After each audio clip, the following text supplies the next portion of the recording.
মানুষের জীবনে সবচেয়ে নীরব শব্দটি হলো অপেক্ষা। যে অপেক্ষা কোনো ভাষা নেই, কোনো দাবি নেই, শুধু আছে এক দীর্ঘ নিঃশ্বাস। সময়ের স্রোতেই মানুষ বদলে যায়, ঋতু বদলে যায়, পরিচিত মুখগুলো একদিন অচেনা হয়ে ওঠে। তবুও কিছু কিছু অনুভূতি রয়ে যায়, ঠিক শরতের আকাশে ভেসে ওঠা এক টুকরো মেঘের মতো, নিঃশব্দ অথচ গভীর।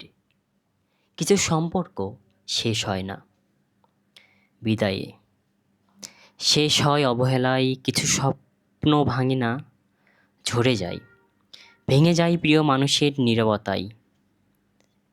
তখন হৃদয় আর কাঁদতে শেখে না, শুধু নিঃশব্দে সহ্য করতে শেখে। জীবনে আসলে হারিয়ে যাওয়ার গল্প নয়, জীবন হলো হারিয়ে ফেলেও নিজেকে নতুন করে খুঁজে পাওয়ার নাম। যে মানুষ কষ্টের গভীরতা চেনে, সেই একদিন অন্যের চোখে জল পড়ার আগে তার ব্যথা বুঝে নিতে পারে। আর তাই তো সব ক্ষত দৃশ্যমান হয় না, কিছু ক্ষত মানুষের হাসির আড়ালে যত্নে লুকিয়ে থাকে।